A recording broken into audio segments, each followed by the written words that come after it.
नमस्कार दोस्तों। कहानी में एक लड़का पोस्टिंग पर गुजरात गया तो कंपनी से मिले घर की देखभाल एक आदमी और एक लड़की करती थी।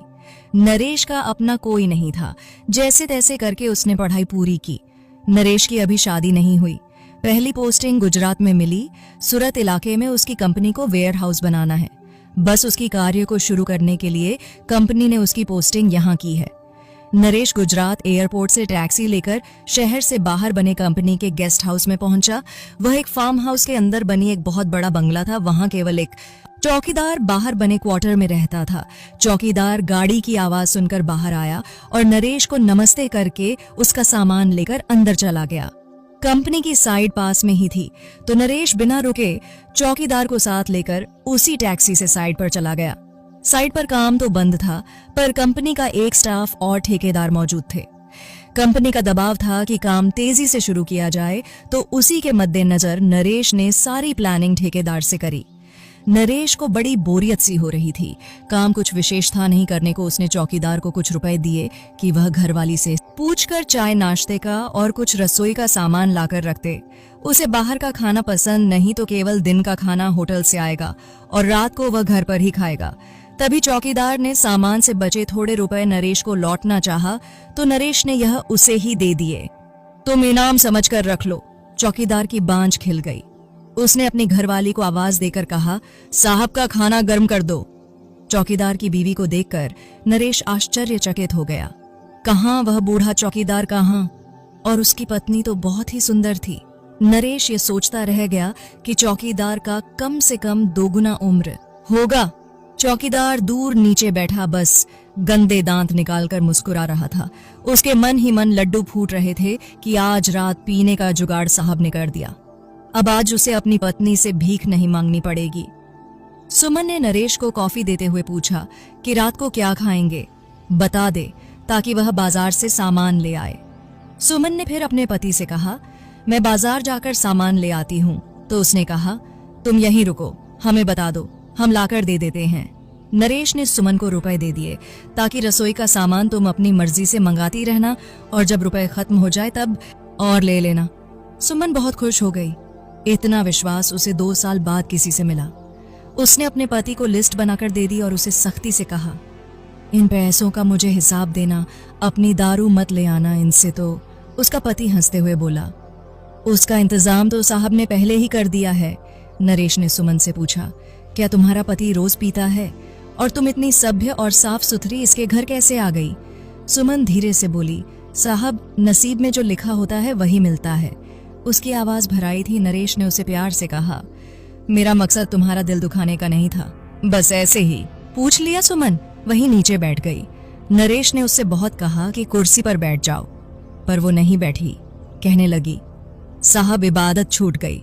तब नरेश से हमदर्दी पाकर सुमन ने अपनी कहानी बतानी शुरू की। और सुमन, बस आदमी किसी मतलब का नहीं, प्यार तो बहुत करता है, मुझसे बस गंदा रहता है और पीता है। वैसे आज तक कभी ऊंची आवाज में भी नहीं बोला मुझसे, बल्कि मैं ही उसे डांटती रहती हूँ। नरेश ने उससे पूछ ही लिया, तुम लोगों के कोई बच्चा नहीं है? सुमन चुप रही, हाथ मसलती रही और कुछ पल बाद पैर के अंगूठे से जमी कुर्ती हुई धीमे से बोली, साहब बच्चा तो का तभी होगा जब मेरा आदमी कुछ करेगा, उसके बस का कुछ नहीं है। पर मुझे अपनी सुरक्षा के लिए किसी खूंटे से तो बंधा होना जरूरी था। मैं अकेली जान कहां जाती। अब दोनों चुप थे। चौकीदार भी आ गया था। वह अपनी आदता के अनुसार बाहर बैठा हाथ जोड़े बस मुस्कुरा रहा था। नरेश ने सुमन और उसके पति से कहा, तुम अब अपने क्वार्टर में जा सकते हो, अपना खाना बना लो। मैं खाना 9 बजे करीब खाता हूँ। तो सुबह जो खाना होटल से आया था वह बचा था। यह बचा खाना बेकार जाएगा, तो आज रात को तो मैं इसी से अपना काम चला लूंगा। इस पर सुमन ने बड़े अधिकार से कहा, क्यों खाएंगे बासी खाना? मैं ताजा अच्छा बनाकर खिलाऊंगी, आपको होटल का खाना भूल जाएंगे। वह 10 बजे करीब ऐसे ही सिगरेट पीता हुआ बाहर खुले में टहल रहा था। जब वह चौकीदार के क्वार्टर के पास से निकला तो उसे सुमन की आवाज सुनाई दी। वह अपने पति को भिड़ रही थी। रोज पीने के लिए पत्तों की खड़खड़ाहट से आवाज हुई तो सुमन ने खिड़की खोलकर बाहर झांका। नरेश को टहलते देखकर पूछा, साहब कोई काम हो तो मैं आती हूँ। कहती हुई वह एक चादर डालकर बाहर आ गई। सुमन गुस्से में बोली, शायद आपने उसे कुछ रुपए दे दिए होंगे। तो आज तो ज्यादा पी है, खाना भी नहीं खाया। नरेश बोला, कल इसे टाइट करूंगा, अब तुम सो जाओ। मुझे नींद नहीं आ रही तो टहल रहा था। सुमन बोली, कॉफी बना देती हूँ, बस कपड़े बदल कर आती हूँ। नरेश का मन बेईमान हो रहा था। उसने धीरे से कहा, कपड़े बदलने की क्या जरूरत, मुझे कोई दिक्कत नहीं है, तुम ऐसे ही बना दो।